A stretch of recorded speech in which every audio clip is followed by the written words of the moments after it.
Radio Caput.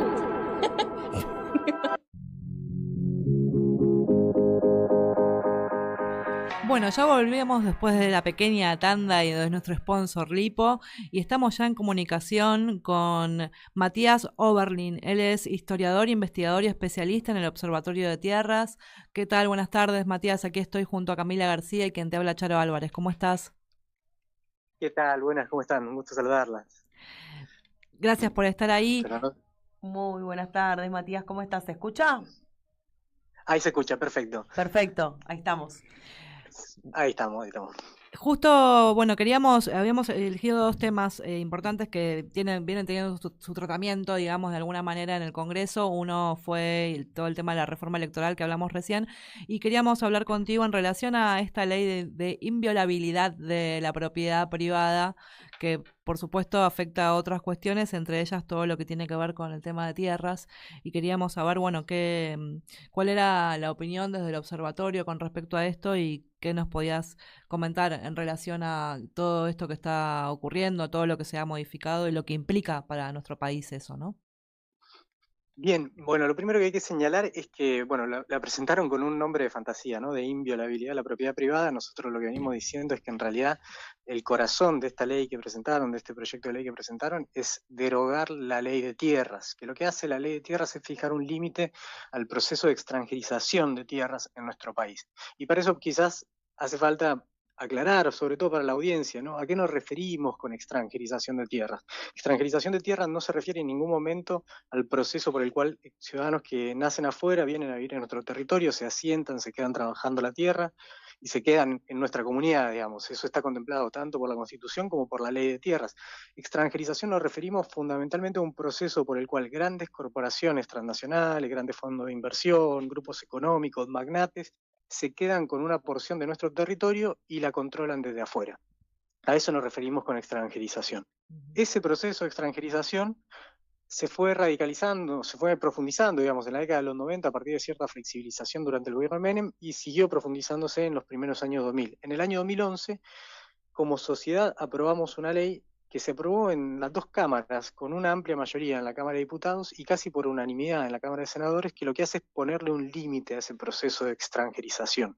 ¿Cuáles son esos límites? Un 15% a nivel nacional como máximo extranjerizable, a nivel provincial se repite ese máximo, y a nivel departamental, o sea, a nivel subprovincial, que no puedan ser de una sola nacionalidad los que se quedan con ese total, con ese porcentaje total, que no puedan quedarse con más de 1000 hectáreas en la zona núcleo, o sea, en la zona más productiva del país, o sus equivalentes en otra región del país, y que no se queden con zonas que contengan espejos de agua o que sean zonas ribereñas. Todo ese conjunto de límites aparecen dentro de esta ley de inviolabilidad de la propiedad privada, derogadas con un solo artículo, de una manera bastante obscena, porque la ley tiene como 40 páginas y en un solo artículo dice se derogan los artículos 5, 8, 9, 10, 12, 16 y 18 de la ley de tierras. Por eso nosotros estamos alertando y sostenemos que se trata de una ley de extranjerización. Claro.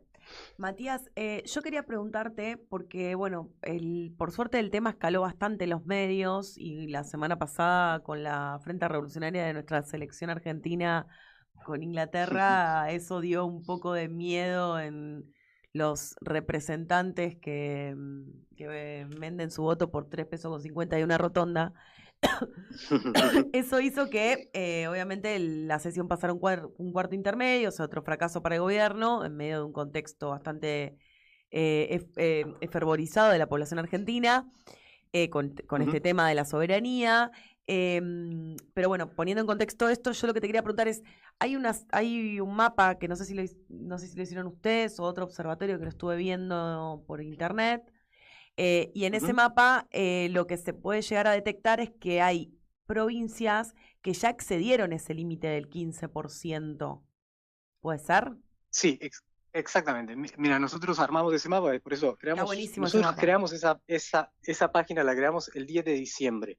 El día 9 de diciembre Adorni anunció, a partir del cambio de la composición en las dos cámaras, que iban a volver a avanzar con el proyecto permitiendo la extranjerización de tierras, porque ya lo habían hecho en el DNU 70, apenas asumieron, y eso se frenó en la justicia a partir de un amparo de los excombatientes de Malvinas. Fíjate cómo vuelve la historia, sí, además, y que está encima, a jugar con este peso. Que está durmiendo en los laureles con la corte de 3 personas, como le llamo yo. Exactamente, está durmiendo ahí, pero por ahora la ley se mantiene vigente. Mientras la ley se mantiene vigente, ellos intentan avanzar de nuevo con la modificación de la composición de las cámaras de diputados y senadores. El día siguiente nosotros creamos esta página. ¿Por qué? Porque nosotros somos investigadores de la UBA, becarios CONICET, doctorales, postdoctorales, pero nuestros temas de investigación son vinculados al acceso a la tierra, pero no precisamente a la extranjerización de tierras en este momento. Pero nos venía preocupando el fenómeno hace rato, entonces veníamos juntando información sobre esto. Habíamos hecho solicitud de acceso a la información pública, porque ese registro lo lleva el Registro Nacional de Tierras Rurales, que justamente lo crea la Ley de Tierra del año 2011. Pedimos en agosto los datos, teníamos los datos, y cuando Adorni anunció esto, dijimos, esta información tiene que estar a disposición de toda la sociedad, tenemos que crear una herramienta lo suficientemente potente para que cualquiera la pueda ver en cualquier lugar y entender de qué se discute cuando se discute esto. Y ahí creamos el mapa.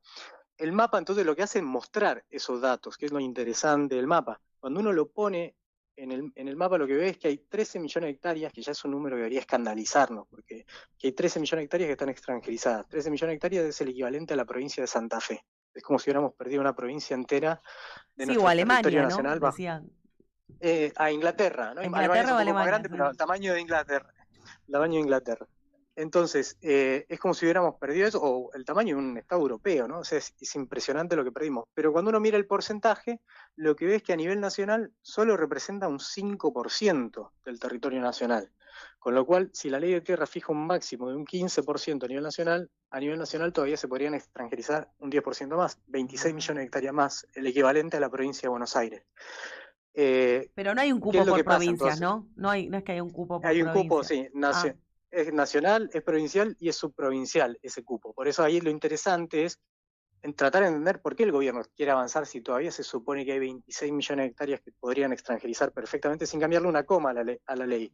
Porque justamente están ubicados en determinados territorios concretos. En la cordillera de los Andes, en la zona limítrofe con Chile, en la zona limítrofe con Paraguay y con Brasil, a la vera de la principal cuenca fluvial de nuestro país, que es la mal llamada hidrovía del Paraná, o en zonas ricas en hidrocarburos, en minerales críticos o en agua, ¿no?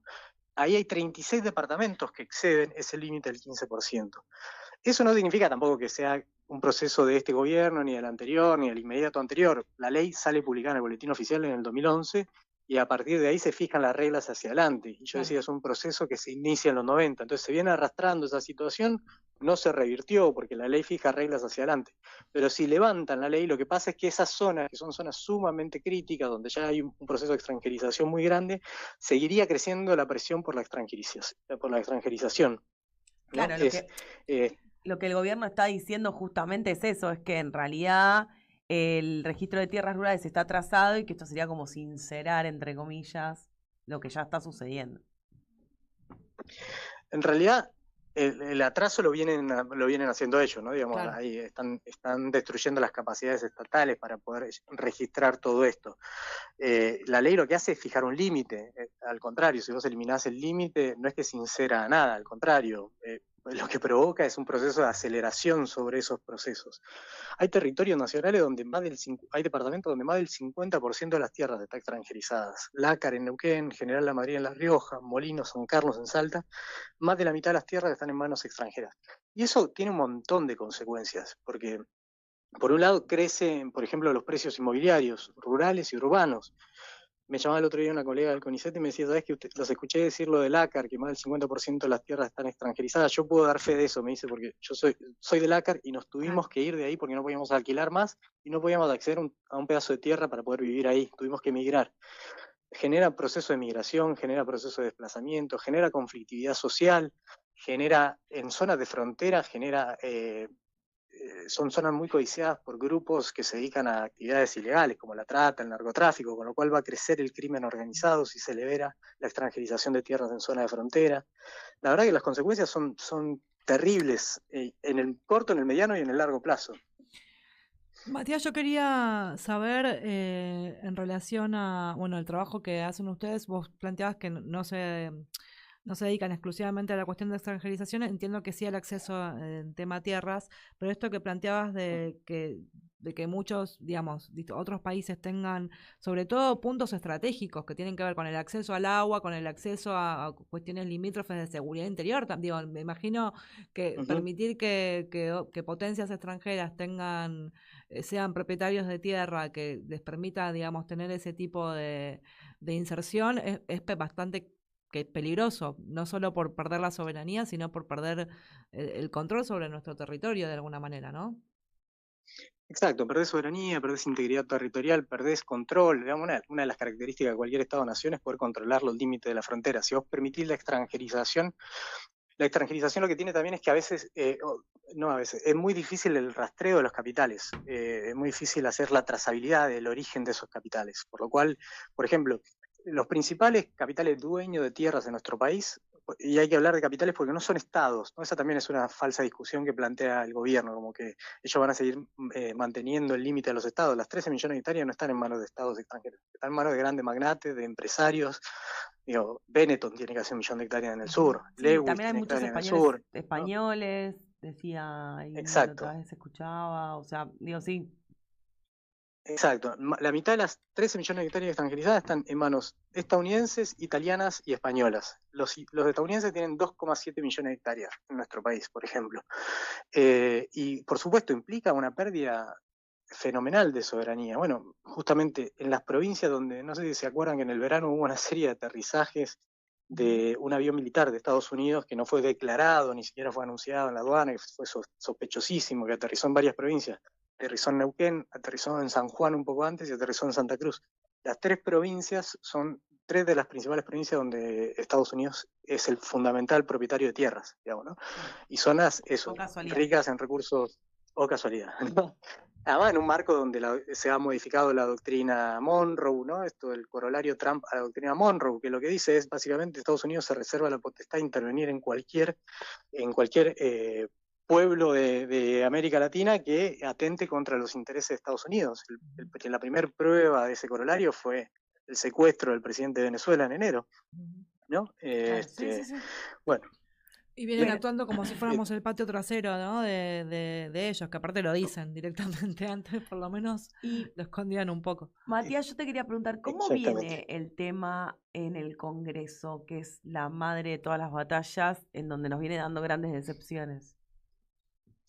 Bueno, mira, la ley la presentaron, el proyecto este con nombre de fantasía lo presentaron en marzo, un fin de febrero o marzo lo presentó Sturzenegger, de ahí hubo algunas reuniones informativas donde nos convocaron, fue interesante porque en la primera había algunos miembros del oficialismo, pero por ejemplo el bloque encabezado por Patricia Bullrich se levantó y se fue mientras nosotros exponíamos, no les interesa dar el debate, digamos.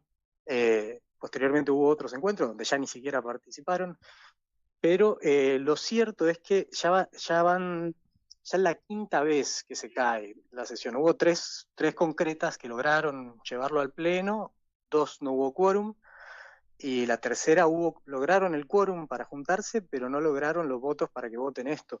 Yo creo que el hecho de que haya explotado públicamente esto de que quisieron meterlo por debajo de la puerta, ¿no? Porque es, como le decía, un artículo dentro de una ley ómnibus que deroga el corazón de la ley de tierra, a ver si pasa, en el medio atacan un montón de sectores más. Me parece que se logró instalar la problemática y los senadores están tomando nota y espero yo no se van a animar a votar esto porque tiene consecuencias muy graves para todo el territorio nacional, ¿no? O sea,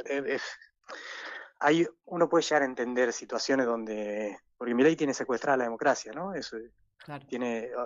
les ofrece migajas a cambio de votos, ¿no? Pero migajas que les corresponden a las provincias, que se necesitan para que funcionen los hospitales, para que funcionen, para abrir rutas, para abrir escuelas, o sea, para que funcionen las provincias. Entonces, sí, bueno, qué sé yo, frente a eso, no digo ni estar a favor ni en contra, no me interesa, pero puede ser entendible que algunos senadores voten alguna cosa, pero en este caso particular lo que está en riesgo es la integridad territorial. Lo que se define es si seguimos siendo un país soberano o pasamos a ser una colonia, ¿no? Claro. Y me parece que están tomando nota al respecto. Y en relación a las otras cuestiones que también están en la ley, no solo lo de tierras, también habla del tema de bosques, ¿no? Modifica lo que tiene que ver con la ley de bosques. Exacto, modifica la ley de manejo del fuego en realidad, que tiene que ver justamente con la cantidad de años que hay que esperar para poder cambiar la utilidad de esas tierras, ¿no? Digamos, si cambia de función la tierra a una determinada cantidad de años después de un incendio forestal. Están queriendo modificar eso, están queriendo modificar también, acelerar los desalojos, o sea, fortalecer a los propietarios, a los dueños, en una relación que es absolutamente asimétrica. Un programa en ascenso. Bote a Tierra, con la conducción de Gonzalo Quintas y Carlos Seriani. Bote a Tierra, viernes de 20 a 22 horas, en Caput. El año 2006, y no lo terminaron, no solo no lo terminaron, sino que derogaron la ley que obligaba al Estado a terminar ese relevamiento. Por lo tanto, hay un montón de comunidades que no han logrado obtener ese título de propiedad o ese reconocimiento de esos territorios y se encuentran, por lo tanto, en una posesión precaria de los territorios que ocupan. Bueno, estos tipos, una de las cosas que proponen en esta ley es acelerar los desalojos, ¿no? Que por ejemplo no se cumplan los tiempos, antes eran días hábiles, ahora bueno, podrían ser días de corrido, o sea, fortalecen la situación del despojo, del desalojo, ¿no? Es una ley muy cruel. Esa parte de la ley, además, Sturzenegger la había presentado un mes antes, la misma parte, calcada, la había presentado un mes antes de la explosión del 2001, de diciembre del 2001. En noviembre del año 2001, Sturzenegger había presentado una ley muy similar a lo que están queriendo votar ahora en la parte de desalojos de esta ley de inviolabilidad. Estábamos mostrando recién, porque estamos en vivo por YouTube, estábamos mostrando recién el mapa.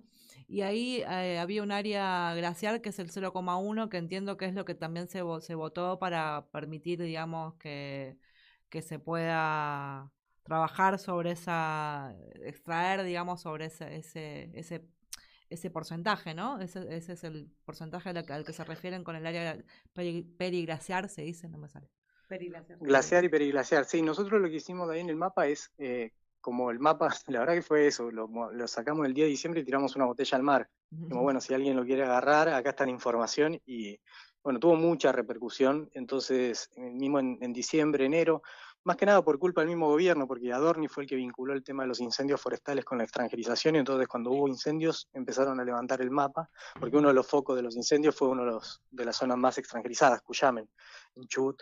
Y a partir de entonces del rebote que hubo en el mapa y de cómo fue creciendo el debate, fuimos incorporando otras capas al mapa, se fue sofisticando bastante, de una cosa más sencilla del principio, empezamos a sumar otras capas también con información oficial. Sumamos las capas de glaciares, las capas de proyectos mineros, la capa de comunidades indígenas a partir del relevamiento de las comunidades indígenas, para entender que lo que está en disputa es nuestro territorio, ¿no? Cuando uno va cruzando esas capas, lo que se da cuenta es que lo que está en disputa es nuestro territorio, ¿no? Y estos distintos factores se combinan en esos territorios y van provocando un aumento de la conflictividad social, un aumento de la presión por el agua, por los recursos.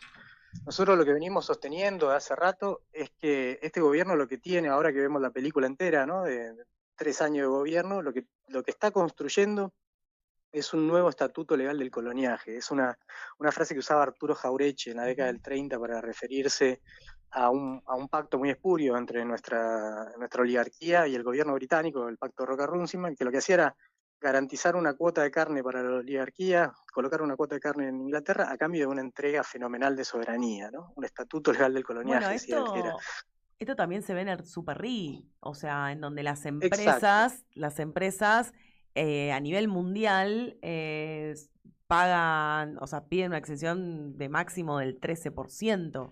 Y acá les van a dar el 40% y en 2 años ni siquiera pagas derecho de exportación para llevarte todo. Digo, lo que piden las empresas lo exceden con creces, es como más papistas que el Papa.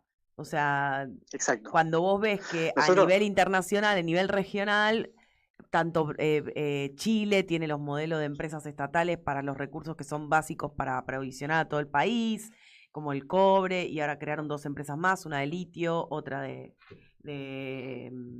otro mineral de esto de tierras raras. Después Brasil también sacó una ley muy, muy, muy con tema de recursos. O sea, digo, a nivel regional los países están cerrando, protegiendo sus propios recursos y nosotros estamos rifando el país. Sí, yo pensaba esto que estaba planteando, faltaría la banderita que diga en venta ahí en el mapa de la Argentina y estamos. No, claro, lo vemos a Peter Tills haciendo un país en Honduras, ¿viste? Estamos llegando a un punto en donde vamos a hacer eso, dentro de poco el país de Peter Thiel va a ser la Patagonia. Exacto, sí, nosotros lo que venimos diciendo es esto, ¿no? Que el gobierno lo que está tratando de construir es el andamiaje de un nuevo estatuto legal del coloniaje que está anclado en 4 pilares. El primer pilar es el industricidio y el abaratamiento de la mano de obra. Desde que asumió Milei se cerraron 26.000 fábricas y con la modificación de la reforma laboral lo que hace es derogar derechos, retrotraer derechos previos a la década del 40, ¿no? Lo que necesitan es no pagar indemnizaciones, poder mover la mano de obra de un lugar a otro, lo que ellos llaman el abaratamiento de la mano de obra, ¿no? Como si el costo de la mano de obra. El segundo pilar sobre el que construyen este andamiaje es la destrucción de las capacidades estatales, el ataque al CONICET, a la CONEA, a las universidades públicas, a Vialidad Nacional, al INTI, al INTA, al Servicio Meteorológico Nacional, a las agencias territoriales del Ministerio de Trabajo, a parques nacionales.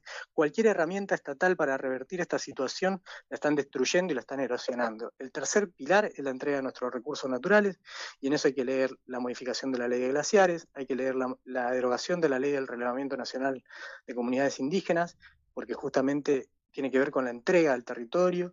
Lo tercero que hay que leer ahí es la modificación de la ley de manejo del fuego y la joya de la abuela, que es la ley de tierras, que están intentando desde el primer día llevarlo adelante. Y el cuarto pilar es esto que nombraron ustedes, ¿no? Las grandes exenciones a las grandes corporaciones multinacionales que vienen a realizar tareas extractivistas de nuestro país. El RIGI, el Super RIGI, la concesión de la hidrovía, la concesión de las hidroeléctricas, la concesión de nucleoeléctrica. Bueno, tienen que ver con destruir nuestras capacidades y convertirnos en una colonia. Sí, la pregunta esencial antes de terminar, que nos quedan 2 minutos, es quieren convertir a Argentina en un satélite de Estados Unidos y ya de esas 4 que vos nombraste, ya 3, 2 seguros ya fueron hechas y faltan otras 2 que están a mitad de camino. Digo, podríamos decir que le están dejando el terreno preparadito para el abordaje a la extranjerización. El tema, ¿cuál es el punto que nosotros tenemos de acumulación? Yo creo que ahora, por ejemplo, el debate que se arma en torno a la ley de tierras permite discutir esto en estos términos, ¿no? Y realmente creo en la épica de este pueblo. Así como la selección entró el otro día con una bandera, con una sábana cortada y pintada con pintura barata en un hotel por un hincha. Y eso nos costó que nos odiaran de todo el mundo. Y costó que nos odiaran de todo el mundo, pero significó la épica, ¿no? También la épica de la resistencia en lo artesanal, en lo pequeño, en lo cotidiano. Me parece que nosotros somos un pueblo gestado en eso y estamos en condiciones de levantarnos, ponernos de pie y sacarnos encima de este gobierno colonial que tenemos. Matías, te queremos agradecer muchísimo por esta oportunidad de poder profundizar en este tema y bueno, ya queremos que vengas quizás en otro momento para seguir hablando de esto. Sí, que me parece que vengas que acá a la radio, que estaría buenísimo, porque la verdad que son temas que hay que poner sobre agenda. De una, bueno, a disposición. Mil gracias por el llamado y saludos a todos por ahí. Saludos, gracias Matías. Bueno, aquí estamos Hablábamos con Matías Oberlin. Oberlin, investigador del CONICET y miembro del Observatorio de Tierras. Y bueno, nos despedimos hasta el próximo jueves, no porque nos vamos a tomar de vacaciones, vamos a pasar un programa ya realizado, pero nos vemos el siguiente. Que pasen lindo y gracias a Felices vacaciones, disfruten lo disfrutable. Hay un montón de espectáculos gratis para llevar a los pibes, así que chequen la agenda que van a encontrar cosas muy lindas para ver. Chau. Humanitos. Darwin nos informó que somos primos de los monos, no de los ángeles. Después supimos que veníamos de la selva africana y que ninguna cigüeña nos había traído desde París. Y no hace mucho nos enteramos de que nuestros genes son casi igualitos a los genes de los ratones. Ya no sabemos si somos obras maestras de Dios o chistes malos del diablo. Nosotros,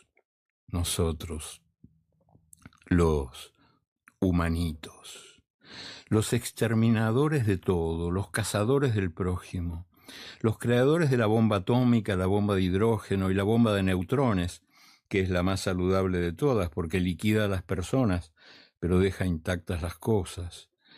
Los únicos animales que inventan máquinas, los únicos que viven al servicio de las máquinas que inventan, los únicos que devoran su casa, los únicos que envenenan el agua que les da de beber y la tierra que les da de comer, los únicos capaces de alquilarse o venderse y de alquilar o vender a sus semejantes, los únicos que matan por placer, los únicos que torturan, los únicos que violan y también,